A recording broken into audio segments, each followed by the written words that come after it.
Hello नमस्कार। मैं doctor Surendra खंसली ज्योतिष आचार्य ज्योतिष की इस नई श्रृंखला में आप सभी लोगों का स्वागत करता हूं। दोस्तों, आज बात करने जा रहे हैं हम कर्क राशि की, जो कैंसर साइन है। राशि चक्र की चौथी राशि है और 3 नक्षत्रों से मिलकर बनी हुई है। वो नक्षत्र है पुनर्वसु, पुष्य और अश्लेषा।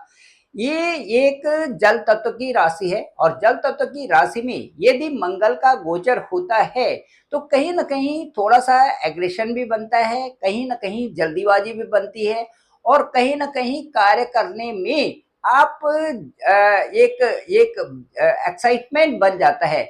इन सभी चीजों का ध्यान रखना पड़ेगा थोड़े दिनों तक। इसके साथ साथ में कर्क राशि के लिए मैं कहना चाहूंगा कि क्योंकि मंगल नीच के मार्स इस समय जो ट्रांजिट में है वो ठीक कर्क राशि में ही है।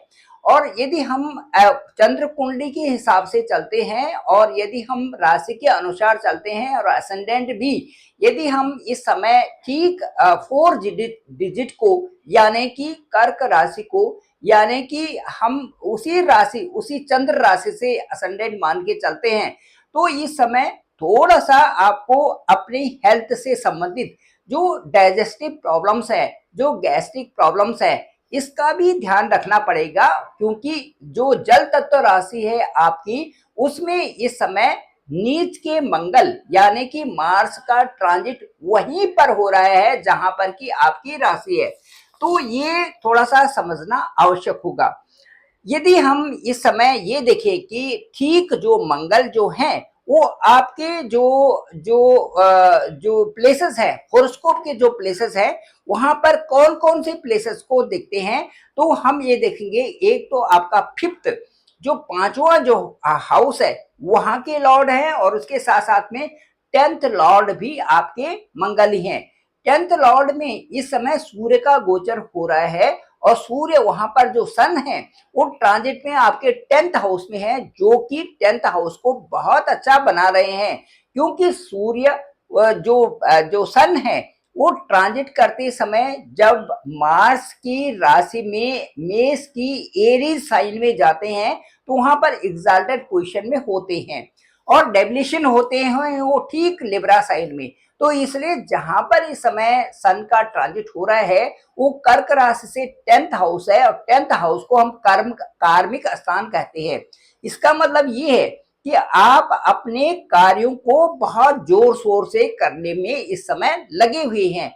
क्योंकि उच्च के जो सूर्य है आपके कर्म स्थान में 10th हाउस में इस समय गोचर कर रहे हैं और ये यहाँ पर ठीक आपके पूरे 1 महीने तक यहीं पर रहेंगे। और आपके जो 13th जो अप्रैल से और 14th जो मई तक यहीं पर सूर्य का गोचर रहेगा। ये आपके लिए बहुत अच्छी बात है। चलिए बात करते हैं कि जो मंगल है, जो मार्स है, वो कहाँ कहाँ पर और कहाँ कहाँ पर ट्रांजिट कर रहे हैं और 3-4 महीने जो होंगे मंगल के लिए आपके लिए उपयुक्त कैसे होंगे और कहाँ पर आपको मैक्सिमम उनके रिजल्ट्स मिलेंगे, देखते हैं। सबसे पहले तो हम ये देखते हैं कि जो आपका असेंडेंट है, जो कर्क राशि है, कर्क राशि में ठीक जो है 6 जून तक, जो 6 जून 2025 तक यहाँ पर मंगल का गोचर मार्स ट्रांजिट करते रहेंगे। मार्स का ये ट्रांजिट आपको देखना है कि आपकी जो व्यवस्था है, जो आपकी दिनचर्या है, उसको कहीं ना कहीं बहुत अच्छा प्रेरित भी कर रहे हैं। लेकिन साथ साथ में आपके लिए ये कह रहे हैं कि आप किसी भी कार्य में जल्दीबाजी भी न करें और साथ साथ में कार्यों को अच्छे रूप में करने के लिए आप पूरा जोर लगाएं, ये है। उसके बाद यदि हम देखते हैं कि जो 28 जो जुलाई है 2025, उसमें मार्स का जो ट्रांजिट होगा वो विर्गो साइन में हो जाएगा। विर्गो साइन का मतलब ये है कि जहां पर आपका जो 6th जो 28 जुलाई 2025 होगा, वहां पर आपका ये विर्गो साइन में जाएंगे। विर्गो साइन का मतलब है कि आपकी राशि से पराक्रम वाली राशि होगी, 3rd हाउस होगी। और उसके बाद जो 13 सितंबर 2025 को ये सीधे आपके 4th हाउस में ट्रांजिट करेंगे। 4th हाउस का गोचर यहाँ पर बहुत ही सुखद माना जाएगा और यहाँ पर 4th हाउस में वो रहेंगे 13 सितंबर 2025 से और 27 अक्टूबर 2025 तक ठीक आपके 4th हाउस में मार्स का ट्रांजिट रहेगा, जो कि बहुत ही खूबसूरत ट्रांजिट यहाँ पर माने जाएगा। और 28 जो अक्टूबर 2025 है उसमें आपके 5th हाउस में ये ट्रांजिट करेंगे, और 5th हाउस आप इन्हीं का मार्स का ही अपना ही हाउस होगा, जो कि आपको एजुकेशन में एक रिवार्ड देने वाला है, जहां पर आपको रिवार्ड भी मिलेगा, जहां पर आपको स्टेटस भी मिलेगा, और जहां पर आपकी प्रशस्ति होगी वो जो प्लेस होगा वो होगा 5th हाउस। और 5th हाउस में ठीक जो है 28 अक्टूबर 2025 ये आपके लिए विशेष यहाँ पर जो ट्रांजिट यहाँ पर मार्स का माना जाएगा। इसके साथ साथ में यदि अभी कहते हैं कि अभी हम देखते हैं कि आपका 5th हाउस से संबंधित क्या रिजल्ट्स हैं, तो 5th हाउस में इस समय जो जो ट्रांजिट है वो वहां पर ये देखेंगे कि मंगल चूंकि आपके नीच के बैठे हुए हैं 1st हाउस में, इसलिए 1st हाउस के मंगल और सूर्य 10th हाउस में बैठे हुए हैं उच्च के, तो कहीं ना कहीं आपकी जो जो कार्य क्षमता है उसमें आपको उच्चता का ही बल प्रदान कर रहे हैं, और 15 मई तक आपके काफी कार्य यहाँ पर सफल होते देखे जा रहे हैं। लव रिलेशन की बात करें तो मुझे ऐसा लगता है कि कई जो आपका अंदर से जो जल्दीबाजी है या कुछ इस तरह से यहाँ पर काम के प्रति आपका जो झुकाव है या जो कार्य कर रहे हैं उसमें आपके लव रिलेशन की तरफ कोई इस समय ज्यादा ध्यान है भी नहीं, और उसमें उस समय आप इस समय ये महसूस कर रहे हैं कि यदि आपके कार्य अच्छे ढंग से हो जाए तो वो आपके लिए सबसे संपूर्ण इस समय सर्वोच्चता उन्हीं को आप दे रहे हैं, कार्यों की प्रेफरेंस को। इसके साथ साथ में यदि वैवाहिक जीवन देखा जाए इस समय कर्क राशि वालों का जिनकी शादियां हो गई है, तो वैवाहिक जीवन में भी इस समय जो 7th हाउस के जो लॉर्ड है वो 7th हाउस के लॉर्ड आपके अभी अभी ट्रांजिट कर गए हैं 29 जो मार्च 2025 को, वो ठीक आपके भाग्य स्थान में इस समय ट्रांजिट पे हैं।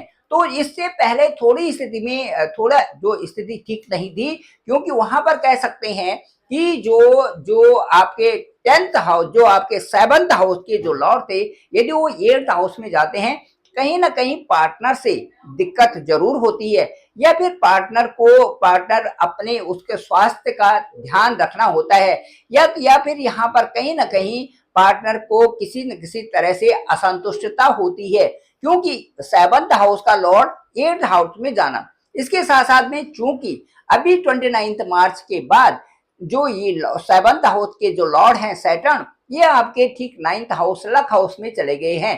तो लक हाउस में जाने का मतलब ये है कि काफी कुछ अब क्षमता आप में आ गई है, अब आपका वैवाहिक जीवन इस समय ठीक चल रहा है। इसके साथ साथ में हम कहेंगे कि यदि आपको पार्टनर के साथ में अब आपकी अच्छी बन रही है और आपका जीवन इस समय अच्छी तरह से आगे बढ़ रहा है। गुरु की बात करते हैं हम यदि जुपिटर की, जो जुपिटर आपके ठीक इस समय 11th हाउस में है, और 11th हाउस में जुपिटर आपके लिए कई कार्यों को ठीक मांगलिक कार्य या और भी जो कार्य हैं उनको 15 जो मई है उनसे पहले करने को कह रहे हैं, क्योंकि 15 मई से पहले आपके कई कार्य सुलभता से हो रहे हैं। उसके बाद 15 मई ऑनवर्ड्स वहां से जो गुरु का ट्रांजिट होगा वो 12th हाउस में होगा। 12th हाउस में गुरु का ट्रांजिट का होने का मतलब ये है कि थोड़ा सा कार्यों में कहीं ना कहीं विलंब आता है, इसलिए 15 मई से पहले आपके सारे कार्य हो जाएं, और उसके बाद जो विदेशों में आपको कार्यों की सफलता के लिए अवार्ड भी मिल सकता है, और कार्यों की सफलता के लिए वहां पर विदेशों में आपका रेपुटेशन भी बढ़ सकती है, क्योंकि विदेश भाव में इस समय जो बृहस्पति का गोचर है आपके विदेश भाव में है, आपके 12th हाउस में है। 12th हाउस से संबंधित आपको अच्छे परिणाम आने की पूरी संभावनाएं बन रही है। इसके साथ साथ में यदि राहु और केतु का देखें, राहु आपके 10th हाउस जो 9th हाउस में है वहां से 8th हाउस में आ जाएंगे। 8th हाउस में राहु के आने से कुछ परेशानियां तो हैं, लेकिन साथ साथ में वहां से आपको रिसर्च संबंधी और भी जो आपके कार्य जो मिस्टीरियस रूप से चल रहे हैं, जो रहस्यमयी तरीके से कई प्रकार की उन्नतियां वहां से आपको आपके साथ में दिखाई दे रही हैं। इसके साथ साथ में केतु अभी आपके 3rd हाउस में है, लेकिन मई के बाद 18 मई 2025 के बाद केतु का जो ट्रांजिट होगा आपके सेकंड हाउस में होगा। सेकंड हाउस का मतलब ये है कि वहां पर वाणी का, घर का, और वहां पर आपके आपके वो स्थान है जहां से कि आप वेल्थ को भी आगे बढ़ाते हैं। मुझे ये लगता है उनमें तो समता रहेगी, साथ साथ में आप धार्मिक चीजों की तरफ भी आगे बढ़ेंगे और परिवार का जो माहौल रहेगा वो भी अच्छा ही रहेगा। इसके साथ साथ में कई कारणों से वहां पर आपकी प्रगति अच्छी ही देखी जा रही है। केतु के भी सेकंड हाउस में आने से, क्योंकि वहां पर सूर्य का घर होगा, केतु के जो रिजल्ट्स होंगे वो भी सूर्य के अनुसार अच्छे होंगे, क्योंकि सूर्य का जो गोचर है वो अच्छा आपकी कुंडली में देखा जा रहा है। Thank you very much. मैं डॉक्टर सुरेंद्र खंसली, ज्योतिष आचार्य। डिस्क्रिप्शन में मेरा नंबर है 9868280191। आप डायरेक्ट मुझे कॉल कर सकते हैं, मैं आपका कॉल पिक करूंगा।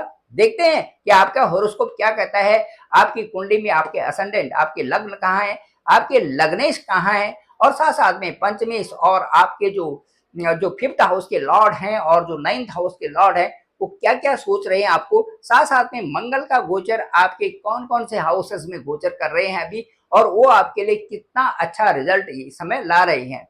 सूर्य का उच्च होना और जो शुक्र का उच्च होना, वीनस का उच्च होना, ये आपकी जो बढ़ोतरी है, आपकी जो प्रोग्रेस है, जो फाइनेंशियल ग्रोथ को कहाँ कहाँ पर ले जा रहे हैं, सारी बातें करेंगे। मुझे जो भी अनुभव होगा मैं आपसे शेयर करूंगा। मुझे लगता है कि आपको अच्छा भी लगेगा।